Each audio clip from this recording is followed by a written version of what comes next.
നമസ്കാരം. Spoken English ക്ലാസ്സിൻ്റെ 46ാമത്തെ എപ്പിസോഡിലോട്ട് സ്വാഗതം. ഇന്ന് നമ്മൾ ഡിസ്കസ് ചെയ്യാൻ പോകുന്നത് ഹാസിനെ ഹാവിനെ പറ്റിയാണ്.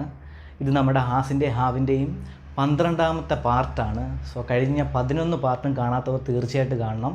നമ്മൾ എപ്പിസോഡ് 35 മുതലാണ് തുടങ്ങിയിരിക്കുന്നത്. സോ കാണാത്തവർ തീർച്ചയായിട്ടും കാണണം. നമ്മൾ ഹാസിൻ്റെ ഒരു 7 പാർട്ട് നമ്മൾ എടുത്തിട്ടുണ്ട്. അതിനുശേഷം നമ്മൾ ഹാവാണ് തുടങ്ങിയിട്ടുള്ളത്. ഇന്ന് നമ്മൾ ഹാവിൻ്റെ എക്സാമ്പിൾ സെൻറ്റൻസ് ആണ് നമ്മൾ കണ്ടിന്യൂ ചെയ്യാൻ പോകുന്നത്. സോ കഴിഞ്ഞ ക്ലാസ്സിൽ നമ്മൾ ഹാവിൻ്റെ കുറച്ച് എക്സാമ്പിൾ സെൻറ്റൻസ് എടുത്തിരുന്നു. വളരെ ഇമ്പോർട്ടൻ്റ് ആണ്. നമ്മൾ നമ്മൾ കേൾക്കാത്ത കുറച്ച് എക്സ്പ്രഷൻസും ഹാവിൻ്റെ ആശയം കൂടാതെ പുതിയ ചില എക്സ്പ്രഷൻസും കൂടെ നമ്മൾ മിക്സ് ചെയ്താണ് നമ്മൾ എപ്പിസോഡുകൾ എടുക്കുന്നത്. സോ കാണാത്തവർ തീർച്ചയായിട്ടും കാണണം. നമുക്ക് പിന്നീട് ആവശ്യമുള്ളതാണ്, കോൺവെർസേഷനിലൊക്കെ നമുക്ക് ഉപകാരപ്പെടുന്നതാണ്. സോ നമുക്ക് ഇന്നത്തെ കണ്ടൻറ്റിലോട്ട് കയറാം. അപ്പോൾ ഇന്ന് നമ്മൾ കുറച്ചുകൂടെ കഴിഞ്ഞ എപ്പിസോഡിൽ നിന്ന് കുറച്ച് വ്യത്യസ്തമായിട്ടുള്ള രീതിയിലുള്ള കുറച്ച് എക്സാമ്പിൾ സെൻറ്റൻസുകളാണ്. സോ നമുക്ക് ഡയറക്റ്റ് നമ്മുടെ കണ്ടൻറ്റിലോട്ട് കയറാം. അപ്പോൾ നമ്മൾ കഴിഞ്ഞ ക്ലാസ്സിൽ പറഞ്ഞതിൻ്റെ കൂട്ട് ഹാസിൻ്റെയും ഹാവിൻ്റെയും മീനിങ് സെയിമാണ്. അതായത് എനിക്കുണ്ട്, എനിക്കുള്ളത്, എൻ്റെ കൈവശമുള്ളത്, അതേപോലെ എൻ്റെ ഫീലിങ്സിലുള്ളത്, എന്തെങ്കിലും കാര്യത്തിലുള്ളത്, അതുകൂടാതെ എന്തെങ്കിലും സംഭവിച്ചിട്ടുണ്ടെങ്കിൽ അത് എക്സ്പ്ലെയിൻ ചെയ്യാനായിട്ടും, അതുപോലെ നമ്മുടെ കണ്ണുകൊണ്ട് കണ്ട കാര്യങ്ങളൊക്കെ എക്സ്പ്ലെയിൻ ചെയ്യാനായിട്ടും, അതുപോലെ തന്നെ ഷുവറായിട്ടുള്ള കാര്യങ്ങൾ, നടന്ന കാര്യങ്ങൾ, നമുക്കുറപ്പുള്ള കാര്യങ്ങളൊക്കെ എക്സ്പ്ലെയിൻ ചെയ്യാനായിട്ടുമാണ് നമ്മൾ ഹാസും ഹാവും യൂസ് ചെയ്യുന്നത്. രണ്ടുപേർക്കും സെയിം അർത്ഥമാണ്, സെയിം മീനിങ്ങുമാണ്.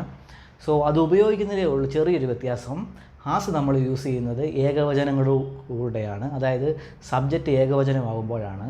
അതായത് ഒരാളോ ഒരു വസ്തുവിനെ പറ്റിയോ സംസാരിക്കുമ്പോൾ നമ്മൾ ഹാസും, ഹാവ് നമ്മൾ യൂസ് ചെയ്യുന്നത് ഒന്നിൽ കൂടുതൽ വസ്തുവിനെ പറ്റിയോ ഒന്നിൽ കൂടുതൽ ആളുകളെ പറ്റിയോ സംസാരിക്കുമ്പോഴാണ് ഹാവ് യൂസ് ചെയ്യുന്നത്. സ്ലൈഡിൽ കാണിച്ചിരിക്കുന്നതിൻ്റെ കൂട്ട് ഷീയെ, ഹിയെ, ഇറ്റ് എന്നിവ വരുമ്പോൾ ഹാസും, ദേയെ, വിയെ, യുവ എന്നിവ വരുമ്പോൾ ഹാവുമാണ് നമ്മൾ യൂസ് ചെയ്യുന്നത്. ഐ പക്ഷേ നമ്മൾ ഹാവിൻ്റെ കൂടാണ് ആക്ച്വലി യൂസ് ചെയ്യുന്നത്. ഐ യഥാർത്ഥത്തിൽ ഏകവചനമാണ്, പക്ഷേ നമ്മൾ ഹാവിൻ്റെ കൂടാണ് യൂസ് ചെയ്യുന്നത്. അതങ്ങനെ പഠിച്ചു വെച്ചിരിക്കുക, തെറ്റത്തില്ല, ഒരിക്കലും നിങ്ങൾക്ക് തെറ്റത്തില്ല, എപ്പോഴും ഓർമ്മ കാണും. കാരണം നമ്മൾ ഇന്നേ ഹാസിൻ്റെ കൂടെ യൂസ് ചെയ്തിട്ടില്ല, ഹാവിൻ്റെ കൂടെ യൂസ് ചെയ്തിട്ടുള്ളൂ. സോ അത് ഡോണ്ട് വറി, നിങ്ങൾക്കത് പേടിക്കേണ്ട ആവശ്യമില്ല. നമുക്ക് ഡയറക്റ്റ് ഇന്നത്തെ എക്സാമ്പിൾ സെൻറ്റൻസിലോട്ട് കയറാം. ഇപ്പം ഒന്നാമത്തെ നമുക്ക് കുറച്ച് ക്വസ്റ്റ്യനെയും തുടങ്ങാം. ഹാവ് വെച്ചുള്ള 2 ക്വസ്റ്റ്യനെയും തുടങ്ങാം. ഒന്നാമത്തത്, have you visited England? Have you visited England എന്ന് വെച്ചാൽ ഇപ്പം എൻ്റെ പേരൻസ് ഇംഗ്ലണ്ടിലാണ്. അപ്പം എൻ്റെ ഒരു സുഹൃത്ത് ചോദിക്കുക, നീ ഇംഗ്ലണ്ട് വിസിറ്റ് ചെയ്തായിരുന്നോ, അല്ലെങ്കിൽ വിസിറ്റ് ചെയ്തിട്ടുണ്ടോ? നമ്മുടെ പേരൻസ് ഇംഗ്ലണ്ടിലല്ലേ. അപ്പോൾ ഇങ്ങനെ ചോദിക്കുന്ന ഒരു ക്വസ്റ്റ്യനാണ് ഹാവ് യു വിസിറ്റഡ് ഇംഗ്ലണ്ട്? നീ ഇംഗ്ലണ്ട് വിസിറ്റ് ചെയ്തിട്ടുണ്ടോ? അല്ലെങ്കിൽ നമ്മളും വേറെ ആരോട് ചോദിക്കത്തില്ല, നീ ഇന്ന രാജ്യം വിസിറ്റ് ചെയ്തിട്ടുണ്ടോ, പോയിട്ടുണ്ടോ എന്ന്. സെയിം അർത്ഥമുള്ള ഒരു മീനിങ്ങാണ് ഹാവ് യു വിസിറ്റഡ് ഇംഗ്ലണ്ട്. നിങ്ങൾ ഇംഗ്ലണ്ട് വിസിറ്റ് ചെയ്തിട്ടുണ്ടോ എന്നൊരു ഹാവ് വെച്ചുള്ളൊരു ക്വസ്റ്റ്യനാണ്. ഇങ്ങനത്തെ ടൈപ്പ് ക്വസ്റ്റ്യനെ ഇംഗ്ലീഷ് ഗ്രാമറുകാർ ഇൻട്രോഗേറ്റീവ് ടൈപ്പ് ക്വസ്റ്റ്യൻസ് എന്ന് പറയും. അതായത് മറ്റുള്ളവരുടെ ഇൻഫർമേഷൻ അറിയാനുള്ള ആഗ്രഹം പറയുന്ന രീതിയിലുള്ള ക്വസ്റ്റ്യൻ. ഉണ്ടോ, അങ്ങനെയാണോ, അങ്ങനെ സംഭവിച്ചോ, അങ്ങനത്തെയൊക്കെ ക്വസ്റ്റ്യൻസ്. സോ ജസ്റ്റ് മനസ്സിലായെന്ന് വിചാരിക്കുന്നു. ഹാവ് ആദ്യം ജസ്റ്റ് വന്നതേ ഉള്ളൂ. അപ്പോൾ ഉണ്ടോ എന്നൊരാശയമായി ഹാവ് യു വിസിറ്റഡ് ഇംഗ്ലണ്ട്, നിങ്ങൾ ഇംഗ്ലണ്ട് വിസിറ്റ് ചെയ്തിട്ടുണ്ടോ എന്നൊരു ക്വസ്റ്റ്യനാണ്. അപ്പോൾ യുവിൻ്റെ കൂടെയാണ് നമ്മൾ ഹാവ് ചേർത്തേക്കുന്നത്. അത്രേ ഉള്ളൂ അതിൻ്റെ ആശയം. ഹാവ് യു വിസിറ്റഡ് ഇംഗ്ലണ്ട്, നിങ്ങൾ ഇംഗ്ലണ്ട് വിസിറ്റ് ചെയ്തിട്ടുണ്ടോ എന്നൊരു ക്വസ്റ്റ്യനാണ്. മനസ്സിലായെന്ന് വിശ്വസിക്കുന്നു ഹാവിൻ്റെ ആ ടൈപ്പ് ക്വസ്റ്റ്യൻസ്. അതേപോലത്തെ ഒരെണ്ണമാണ് അടുത്തതും. Have you applied for that job? നമ്മളും ചോദിക്കത്തില്ലേ, നമ്മൾ ഇന്ന പത്രത്തിലൊക്കെ ന്യൂസ് കണ്ടു, അപ്പോൾ നമ്മൾ നമ്മുടെ സുഹൃത്തിനോട് ചോദിക്കത്തില്ലേ, എടാ നീ ഇന്ന ജോലിക്ക് അപ്ലൈ ചെയ്തായിരുന്നോ എന്നുള്ള ഒരു സെൻറ്റൻസാണ്. അത് സെയിം ആശയം തന്നെയാണ്. Have you applied for that job? നീ ഇന്ന ജോബിന് അപ്ലൈ ചെയ്തായിരുന്നോ എന്നൊരു സംഭാഷണമാണത്. ഹാവ് യു, ഇവിടെ ഹാവ് ആദ്യം ചേർത്തുള്ള ഒരു ക്വസ്റ്റ്യനാണ്. ഹാവ് യു, നീ അപ്ലൈഡ് ഫോർ ദാറ്റ് ജോബ്, ആ ജോബ് അപ്ലൈ ചെയ്തിട്ടുണ്ടോ എന്നൊരാശയമാണ് ആ സെൻറ്റൻസ് കൊണ്ട് മീൻ ചെയ്യുന്നത്. മനസ്സിലായെന്ന് വിചാരിക്കുന്നു. ഹാവ് ആദ്യം വന്നപ്പോൾ അത് അപ്ലൈ ചെയ്തോ എന്നുള്ളൊരു ആശയം വന്നു. അത്രയേ ഉള്ളൂ ഹാവിൻ്റെ ഫംഗ്ഷൻ. യു വന്നുകൊണ്ട് കൂടിയാണ് അവിടെ ഹാവും വന്നത്. അത്രയേ ഉള്ളൂ. മനസ്സിലായി വിചാരിക്കുന്നു. അടുത്ത ഒരു sentence, I have lost my purse. അതായത് എൻ്റെ പേഴ്സ് കളഞ്ഞു പോയെന്നൊരു സെൻറ്റൻസാണത്. I have lost my purse. I lost my purse എന്ന് ഞാൻ പറഞ്ഞ് ശ്രദ്ധിച്ചില്ലേ? സാധാരണ നമ്മൾ I have, native speakers I have എന്ന് പറയുന്നതിനെക്കാട്ടി അതിനെ സ്പീഡിൽ അവരുടെ ആ ടങ്കിൽ ഫ്ലുവൻസിയിൽ അവർ പറയുന്നത് എന്ന്, അതായത് ഐ ഹാവ് എന്ന് പറയുന്നത് ഐ ഹാവ് എന്നവർ പറയുന്നുണ്ട്, പക്ഷേ അവരുടെ വായിൽ നിന്ന് ഔട്ടായിട്ട് വരത്തില്ല. അവർക്ക് അത് വഴങ്ങത്തില്ല. ഐ ഹാവ് ചില സമയത്ത് അവർ ഐ എന്ന് പറഞ്ഞേ പോകത്തുള്ളൂ. ഞാൻ മുമ്പേ പറഞ്ഞ ഐ ലോസ്റ്റ് മൈ പേഴ്സ്. അങ്ങനെ ഒരാൾ പറഞ്ഞാൽ ഐ എന്ന് കേട്ട് കഴിഞ്ഞാൽ നമ്മൾ ഊഹിച്ചെടുത്തോളം പുള്ളി പറഞ്ഞത് ഹാവ് ആണെന്ന്. അപ്പോൾ അങ്ങനെയാണ് ഇവിടെ ഉദ്ദേശിക്കുന്നത്. ഐ ലോസ്റ്റ് മൈ പേഴ്സ് എന്ന് വെച്ചാൽ എൻ്റെ പേഴ്സ് കളഞ്ഞു പോയി എന്നാണ് അർത്ഥം. അതേപോലെ നിങ്ങൾ കേട്ട് കാണും, ഞാനിപ്പോൾ ഒരു എക്സാമ്പിൾ സെൻറ്റൻസ് ഐ ഹേർഡ് എന്നാൽ നിങ്ങൾക്ക് എന്തെങ്കിലും മനസ്സിലായി ഞാൻ എന്നാ പറഞ്ഞത്? ഞാൻ പറഞ്ഞത് ഐ ഹാവ് ഹേർഡ്, ഞാൻ കേട്ടിട്ടുണ്ട് എന്നൊരു ഇംഗ്ലീഷ് വേർഡാണ് പറഞ്ഞത്. ഐ ഹേർഡെന്ന് നേറ്റീവ് സ്പീക്കേഴ്സ് സംസാരിക്കത്തുള്ളൂ, ഐ ഹാവ് ഹേർഡെന്ന് സംസാരിക്കത്തില്ല. അത് നമ്മൾ സംസാരിക്കും, നമ്മൾ ഇംഗ്ലീഷ് പഠിച്ചു വരുന്ന ആ ഒരു രീതിയിൽ സംസാരിക്കും. അപ്പോൾ ഇങ്ങനത്തെ പ്രൊനൗൺസിയേഷൻ കേൾക്കുമ്പോൾ ഞെട്ടരുത്.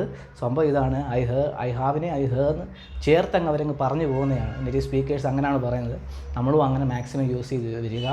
കുറച്ചുകൂടെ നമുക്ക് തന്നെ എളുപ്പം. നിങ്ങൾ അത്രയും നീട്ടി ഒരു സെൻറ്റൻസ് പറഞ്ഞേക്കാട്ടി വളരെ ചെറുതായിട്ട് നമ്മൾ പറഞ്ഞില്ല, ഒരൊറ്റ സെക്കൻഡ് കൊണ്ട് ആ സെൻറ്റൻസ് നമ്മൾ പറഞ്ഞു തീർന്നില്ലേ. സോ അങ്ങനെ സംസാരിച്ച് ശീലിക്കുക. അപ്പോൾ ഇവിടെ പറയുന്ന ഐ ലോസ്റ്റ് മൈ പേഴ്സ് എന്ന് വെച്ചാൽ എൻ്റെ പേഴ്സ് നഷ്ടപ്പെട്ടു പോയതാണ്.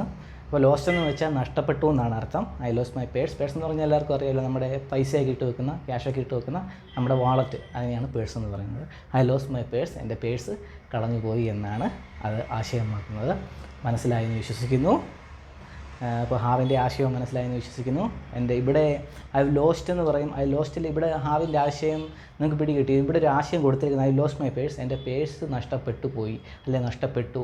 അതൊരു ഉറപ്പുള്ള കാര്യമാണ്. അപ്പോൾ ഞാൻ എക്സാമ്പിൾ തുടങ്ങി പറഞ്ഞ ഉറപ്പുള്ള കാര്യം, ഷുവർട്ടി ഉള്ള കാര്യത്തിന് ഹാവ് ഹാസ് യൂസ് ചെയ്യും. അപ്പോൾ ഇവിടെ I have lost my purse എന്ന് വെച്ചാൽ അത് ഉറപ്പുള്ള കാര്യം. അപ്പോൾ നമ്മൾ പറയുമോ ഒരാളോട് എൻ്റെ പേഴ്സ് നഷ്ടപ്പെട്ടു പോയെന്ന്. അപ്പോൾ അങ്ങനത്തെ സിറ്റുവേഷൻ നമ്മൾ ഹാവും ഹാസുമാണ് യൂസ് ചെയ്യുന്നത്. അപ്പോൾ ഇവിടെ വന്നിരിക്കുന്ന ഹൈ വന്നുകൊണ്ട് ഹാവ് വന്നേ ഉള്ളൂ, ഐ ലോസ്റ്റ് മൈ പേഴ്സ്, എൻ്റെ പേഴ്സ് നഷ്ടപ്പെട്ടു പോയി എന്നൊരാളോട് നമ്മൾ പറയുക എന്നൊരു സെൻറ്റൻസ് ആണത്. അപ്പം ഹാവിൻ്റെ ഒരു ആശയം അവിടെ വന്ന് എന്തുകൊണ്ടാണെന്ന് പിടികിട്ടിയല്ലോ, ഉള്ളതല്ല അവിടെ വെച്ച് ആ ഒരു ആശയമല്ല കൊടുത്തേക്കുന്നത്. ഐ ലോസ്റ്റ് മൈ പേഴ്സ്, എൻ്റെ പേഴ്സ് നഷ്ടപ്പെട്ടു പോയി എന്നുള്ള ഒരു കാര്യം പറയാനായിട്ടാണ് അവിടെ ഹാവ് യൂസ് ചെയ്തിരുന്നത്. ഒരു ഷുവർട്ടി ഉള്ള കാര്യമാണ്. അങ്ങനത്തെ കാര്യങ്ങൾ എക്സ്പ്ലെയിൻ ചെയ്യാനായിട്ട് കൂടിയാണ് നമ്മൾ ഹാസും ഹാവും യൂസ് ചെയ്യുന്നത്. മനസ്സിലായെന്ന് വിശ്വസിക്കുന്നു. ഒരിക്കലും കൺഫ്യൂസ് ആവല്. ഇതിങ്ങനെയാണ്. നമുക്ക് കൂടുതൽ എക്സാമ്പിളിലോട്ട് പോകുമ്പോൾ നമുക്ക് പിന്നെയും മനസ്സിലാവും. നമുക്ക് അടുത്ത സെൻറ്റൻസിലോട്ട് പോവാം. അടുത്തത് ജസ്റ്റ് ഒരു ക്വസ്റ്റ്യനാണ്. How long do I have to wait എന്ന് വെച്ചാൽ നമ്മൾ ഹാവ് ടുവിനെ പറ്റിയൊക്കെ നമ്മൾ കഴിഞ്ഞ ക്ലാസ്സിൽ ഒരു എക്സാമ്പിൾ പറഞ്ഞായിരുന്നു. ഹാവ് ടു വരുമ്പോൾ അതിൻ്റെ പിന്നിലൊരു റെസ്പോൺസിബിലിറ്റി ഉണ്ടായിരിക്കും. അപ്പോൾ ഇവിടെ പറയുന്നത് how long do I have to wait. ഇത് ഒരാൾ ചിലപ്പം എന്തെങ്കിലും ബാങ്കിലോ മറ്റേതെങ്കിലും സ്ഥാപനത്തിന് പോകുമ്പോൾ അവർ പറയുമോ നിങ്ങൾ കുറച്ച് നേരം ഇവിടെ വെയിറ്റ് ചെയ്യണം എന്നാലേ ഈ കാര്യം നടക്കുകയുള്ളൂ എന്ന് പറഞ്ഞു. അപ്പോൾ അയാൾ തിരിച്ച് പറയുമോ ഞാൻ എത്ര നേരം ഇവിടെ വെയിറ്റ് ചെയ്യണം. ആ ഒരു സെൻറ്റൻസാണിത്. ഞാൻ എത്ര നേരം ഇവിടെ വെയിറ്റ് ചെയ്യണമെന്ന് പുള്ളി ചോദിക്കുന്ന ആ ക്വസ്റ്റ്യനാണിത്. How long do I have to wait, ഞാൻ എത്ര നേരം ഇവിടെ വെയിറ്റ് ചെയ്യണം എന്നുള്ളൊരു ക്വസ്റ്റ്യനാണ്. How long do I have to wait, ഞാൻ എത്ര നേരം ഇവിടെ വെയിറ്റ് ചെയ്യണം എന്നുള്ളൊരു ക്വസ്റ്റ്യനാണിത്. Do I have to wait എന്ന് പറയുന്ന അതിൽ തന്നെ ഞാൻ എത്ര നേരം വെയിറ്റ് ചെയ്യണം, അതായത് അദ്ദേഹത്തിന് അവിടെ വെയിറ്റ് ചെയ്യേണ്ട പുള്ളിയുടെ റെസ്പോൺസിബിലിറ്റിയാണ്. അപ്പോൾ അത് എത്ര നേരം എടുക്കാൻ വേണ്ടിയിട്ടാണ് അങ്ങനെ ചോദിക്കുന്നത്. അപ്പോൾ പുള്ളി ഇവിടെ നിന്നേ പറ്റത്തുള്ളൂ. അതുകൊണ്ടാണ് അവിടെ ഹാവിൻ്റെ കൂടെ ടു വന്നത്. മനസ്സിലായെന്ന് വിശ്വസിക്കുന്നു. How long do I have to wait. അപ്പോൾ ഹൗ ലോങ് എന്ന് വെച്ചാൽ എത്ര നേരം എന്നാണ്. Do I have to wait മനസ്സിലായെന്ന് വിശ്വസിക്കുന്നു. How long do I have to wait, ഞാൻ എത്ര നേരം ഇവിടെ വെയിറ്റ് ചെയ്യണമെന്നാണ് ആ സെൻറ്റൻസ് ആശയമാക്കുന്നത്. മനസ്സിലായെന്ന് വിശ്വസിക്കുന്നു. Do I have to wait എന്ന് വെച്ചാൽ റിക്വസ്റ്റ് ഫോമാണ്. എത്ര നേരം ഞാൻ വെയിറ്റ് ചെയ്യണമെന്നൊരു ആശയത്തിലോട്ട് വരാനാണ് ഡൂവും ഐ ഹാവ് ടു വെയിറ്റ് എന്ന് വെച്ച് ആ സെൻറ്റൻസിലോട്ട് ഫോർമേഷൻ ചെയ്തേക്കുന്നത്. ഇതിൻ്റെ ഒരു ആശയം പിടികിട്ടുമെന്ന് വിചാരിക്കുന്നു. ഇങ്ങനത്തെ സെൻറ്റൻസ് ഞാനിങ്ങനെ ആശയം പറയുന്നത് ഇങ്ങനത്തെ സെൻറ്റൻസുകളൊക്കെ വരുമ്പോൾ നിങ്ങൾക്ക് കുറച്ചുകൂടെ പിടികിട്ടാൻ വേണ്ടിയിട്ടാണ്. ഇന്നതാണ് ആ ആശയം ഉദ്ദേശിക്കുന്നത് എന്ന് പിടികിട്ടാനും കൂടെ വേണ്ടിയിട്ടാണ് പറയുന്നത്. മറ്റു എക്സാമ്പിൾ സെൻറ്റൻസുകൾ നമ്മൾ പോകുമ്പോൾ സോ നിങ്ങൾക്കത് പിടികിട്ടിയെന്ന് വിചാരിക്കുന്നു. How long do I have to wait എന്ന് വെച്ചാൽ ഞാൻ എത്ര നേരം വെയിറ്റ് ചെയ്യണമെന്നാണ് അത് ഉദ്ദേശിക്കുന്നത്. മനസ്സിലായെന്ന് വിശ്വസിക്കുന്നു. അടുത്ത സെൻറ്റൻസ് നോക്കാം. I seems to have a fear എന്ന് വെച്ചാൽ എനിക്ക് പനിയുണ്ടെന്ന് തോന്നുന്നു. നമ്മൾ സാധാരണ പറയത്തില്ലേ, സെയിം ആശയമുള്ള സെൻറ്റൻസാണ്. I seems to have a fear എന്ന് വെച്ചാൽ എനിക്ക് പനിയുണ്ടെന്ന് തോന്നുന്നു എന്നിങ്ങനെ പറയുന്ന ഒരു വേർഡാണ് I seems to have a fear. അപ്പോൾ സീം എന്ന് വെച്ചാൽ അർത്ഥം തോന്നുന്നു എന്നാണ് അതിൻ്റെ മീനിങ്. സീം എന്ന് വെച്ചാൽ തോന്നുന്നു. ടു ഹാവ് എ ഫിയർ എന്ന് വെച്ചാൽ ഉണ്ടെന്നൊരു ആശയം വരുത്താനാണ് ടുവും ഹാവും കൂടെ ചേർത്ത് എഴുതിയേക്കുന്നത്. I seems to have a fear എന്ന് വെച്ചാൽ എനിക്ക് പനി ഉണ്ടെന്ന് തോന്നുന്നു എന്നാണ് അർത്ഥം. Seems to have a fear എന്ന് വെച്ചാൽ എനിക്ക് പനി ഉണ്ടെന്ന് തോന്നുന്നു എന്നാണ് അർത്ഥം. മനസ്സിലായെന്ന് വിശ്വസിക്കുന്നു. നമുക്ക് അടുത്ത എക്സാമ്പിളോട്ട് പോവാം. അപ്പോൾ സീമിൻ്റെ ഫീവറിൻ്റെ അർത്ഥം പനി എന്നാണ്, സീമിൻ്റെ അർത്ഥം തോന്നുന്നു എന്നാണ്, അത് മനസ്സിലായെന്ന് വിചാരിക്കുന്നു. ഐ വന്നുകൊണ്ടാണ് അവിടെ ഹാവും വന്നത്. അത്രയുള്ള ആ സെൻറ്റൻസിൽ അതിൻ്റെ ഹാവിൻ്റെ ആ ഗ്രാമാറ്റിക്കൽ സ്ട്രക്ചറും ഫംഗ്ഷനും മനസ്സിലായെന്ന് വിശ്വസിക്കുന്നു. അടുത്തൊരു സെൻറ്റൻസ് നമ്മൾ യൂസ് ചെയ്യുന്നതാണ് we all have missed you. We all have missed you എന്ന് വെച്ചാൽ ഇപ്പോൾ നമ്മുടെ ഒരു സുഹൃത്ത് നമ്മളെ വിട്ട് വളരെ ദൂരത്ത് പോയിട്ട് തിരിച്ചു വന്നു. അപ്പോൾ തിരിച്ചു വന്നിട്ട് നമ്മളൊരു പരിഭവം പ്രകടിപ്പിക്കത്തില്ലേ, ഞങ്ങൾ നിന്നെ മിസ്സ് ചെയ്തു എന്ന്. ഞങ്ങൾ നിന്നെ മിസ്സ് ചെയ്തു, ഇത്ര നാൾ കാണാത്തതിൽ ഞങ്ങൾക്ക് ഭയങ്കര മിസ്സായിപ്പോയി, നഷ്ടബോധം നമ്മൾ പറയത്തില്ലേ, ആ ഒരു ആശയമാണ് അവിടെ വന്നേക്കുന്നത്. We all have missed you. ഞങ്ങളെല്ലാവരും ഞങ്ങളെല്ലാവരും നിന്നെ മിസ്സ് ചെയ്തു എന്നൊരു ഒരു നഷ്ടബോധത്തിൻ്റെ ഒരു പരിഭവം. നമ്മൾ മലയാളത്തിലോട്ട് എടുത്ത അർത്ഥം നമ്മൾ അങ്ങനെ മലയാളത്തിൽ സംസാരിക്കില്ല, പക്ഷേ ഇംഗ്ലീഷിലൊക്കെ I miss you, I missed you എന്നൊക്കെ സ്ഥിരമായിട്ട് അവർ പറയുന്ന ഒരു നോർമൽ ടോക്കാണ് നമ്മൾ യൂസ് ചെയ്യണം. നമ്മൾ ഇന്ത്യക്ക് പുറത്ത് പോകുമ്പോഴും അവരും പറയുന്ന സ്ഥിരം ഇതാണ്. നമ്മളവരെ ഒരു ദിവസം ലീവ് എടുത്താൽ പോലും അവർ ഐ മിസ് യു എന്ന് അവർ പറയും. പിറ്റേ ദിവസം നമ്മൾ ചെന്ന് ഐ മിസ് യു. ഈവൻ നമ്മളെ കോൾ ചെയ്തെങ്കിലും നമ്മൾ ഐ മിസ് യു എന്ന് പറയും, നമ്മളെ കോൾ ചെയ്തെങ്കിലും പറയും. അത് മിസ് യു എന്ന് വെച്ചാൽ അവിടെ നോർമൽ സംഭവമാണ്, നോർമൽ ഭാഷയാണ്. സോ ഇതൊക്കെ നിങ്ങൾ ധൈര്യമായിട്ട് യൂസ് ചെയ്യണം. മിസ് യു, മിസ്ഡ് യു, ഇങ്ങനത്തെ എല്ലാ സെൻറ്റൻസുകളും. സോ അതിൽ നിന്നും നിങ്ങൾ പിന്നോട്ട് മാറി നിൽക്കില്ല, ഇംഗ്ലീഷ് ധൈര്യമായിട്ട് തന്നെ സംസാരിക്കണം. നേറ്റീവ് സ്പീക്കേഴ്സ് സംസാരിക്കുന്ന അതേ ശൈലിയിൽ തന്നെ അവരെന്തൊക്കെയാണ് ഉദ്ദേശിക്കുന്നത് അതേപോലെ തന്നെ സംസാരിക്കണം. എന്നാലേ അതിനൊരു ഭംഗിയുള്ളൂ. നമ്മൾ സിസ്റ്റമാറ്റിക്കായിട്ട് സംസാരിക്കാതെ നിങ്ങൾക്ക് ഇഷ്ടമുള്ളവരെ സംസാരിക്കാം. ഞാൻ ജസ്റ്റ് ഭംഗി വരുത്താൻ വേണ്ടി പറഞ്ഞതേ ഉള്ളൂ. ഭംഗി നമുക്കൊരു നാച്ചുറൽ ടാക്കാണ് വേണ്ടത്. ഒരു പഠിച്ച് സംസാരിക്കുന്നതിനെക്കാട്ടി ഒരു നാച്ചുറൽ ടാക്കാണ് വേണ്ടത്. അതിൽ ധൈര്യമായിട്ട് നിങ്ങൾ സംസാരിക്കുക, നിങ്ങളുടെ അറിയാവുന്ന വൊക്കാബുലറി വെച്ച് നിങ്ങൾ സംസാരിക്കണം. അപ്പോൾ ഇവിടെ പറയുന്നത് വി ഓൾ ഹാവ് മിസ്ഡ്, ഞങ്ങളെല്ലാവരും നിങ്ങളെ മിസ് ചെയ്യുന്നു എന്നുള്ളൊരു വേർഡാണത്. അടുത്തൊരു 2 സെൻറ്റൻസുകൾ എഴുതി നമുക്ക് നിർത്താം.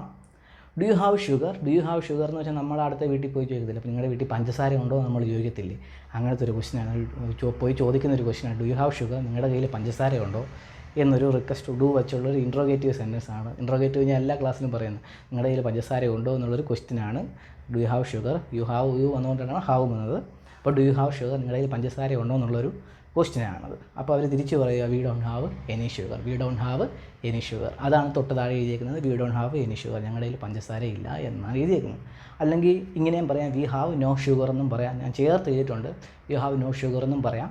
പക്ഷേ നിങ്ങൾ മോസ്റ്റ്ലി കേൾക്കാൻ പോകുന്നത് V don't have sugar. Don't have വെച്ച് നെഗറ്റീവ് സെൻറ്റൻസ് നിങ്ങൾ കൂടുതൽ കേൾക്കാൻ പോകുന്നത്. കാരണം അതാണ് സിമ്പിൾ പ്രസൻറ്റിൽ എപ്പോഴും എല്ലാവരും സംസാരിക്കത്തുള്ളൂ. അപ്പോൾ അങ്ങനെ നിങ്ങൾ പഠിക്കുക. ഞാൻ പിന്നെ അത് എഴുതിയേക്കുന്നേ ഉള്ളൂ. അങ്ങനെ നിങ്ങൾക്ക് കേൾക്കാൻ സാധിക്കും. അത് ഹാവിനോ ചേർത്തും നിങ്ങൾക്ക് കേൾക്കാൻ സാധിക്കും. ഹാവിനോ വെച്ച് സംസാരിക്കുന്ന ഒരുപാട് സെൻറ്റൻസുകളുണ്ട് വേറെ. ഡയറക്റ്റ് ഹാസ്നോയും ഹാവിനോയും വെച്ച് ഡയറക്റ്റ് സംസാരിക്കുന്ന വേർഡുകളുണ്ട്. നമുക്ക് പിന്നീട് നമുക്ക് എടുക്കാം. ഡെയിലി യൂസിൽ നേറ്റീവ് സ്പീക്കേഴ്സ് യൂസ് ചെയ്യുന്നത്. ചില സമയത്ത് അവർ ഹാവിനോ ചേർക്കും. അത് സംസാരത്തിൻ്റെ ഒരു ഫ്ലുവൻസി അനുസരിച്ചായി ഇത് വരുന്നത്. നമ്മൾ ഇതൊക്കെ ലാംഗ്വേജാണ്, ഇതെല്ലാം ലാംഗ്വേജില്ല. നമ്മൾ സംസാരിക്കാനുള്ള ഒരു സ്പീഡിനും പ്രസൻറ്റ് ടെൻസിനും ഏത് ടെൻസിലാണോ അത് നമ്മൾ സിമ്പിളായിട്ട് സംസാരിക്കുന്ന രീതിയിൽ എല്ലാവരും സംസാരിക്കുകയുള്ളൂ. അങ്ങനെയുള്ളൂ ഇതിൻ്റെ ബേസിക് ആയിട്ടുള്ള ഒരു ആശയം. അപ്പോൾ ഇവിടെ പറയുന്നത് V don't have any sugar, ഞങ്ങളുടെ കയ്യിൽ ഷുഗർ ഇല്ല എന്നൊരു റീപ്ലൈ ആണ് അവിടെ വന്നിരിക്കുന്നത്. അങ്ങനെ പറഞ്ഞ് ശീലിക്കുക. മറ്റേതും ജസ്റ്റ് അറിഞ്ഞിരിക്കുക. സോ അത്രയേ ഉള്ളൂ. സോ ഇന്നത്തെ എപ്പിസോഡ് ഇവിടെ കൊണ്ട് വൈൻഡപ്പ് ചെയ്യുന്നു. കുറച്ച് എക്സാമ്പിൾ സെൻറ്റൻസുകളുണ്ട്, നമുക്ക് അടുത്ത ക്ലാസ്സിൽ നമുക്ക് കവർ ചെയ്യാം. നമുക്ക് കവർ ചെയ്തേ പറ്റത്തുള്ളൂ. നമ്മൾ ഹാവിൻ്റെ എല്ലാ ടൈപ്പുള്ള എക്സാമ്പിളും അറ്റ്ലീസ്റ്റ് നമ്മൾ കുറച്ച് കവർ ചെയ്തിട്ട് വേണം അടുത്ത സെക്ഷനിലോട്ട് കയറാൻ. സോ ഇന്നത്തെ ക്ലാസ് നമ്മളിവിടെ വൈൻഡപ്പ് ചെയ്യുന്നു. അടുത്ത ക്ലാസ്സിൽ കാണാം. ലൈക്ക് ചെയ്യുക, സബ്സ്ക്രൈബ് ചെയ്യുക. ബൈ.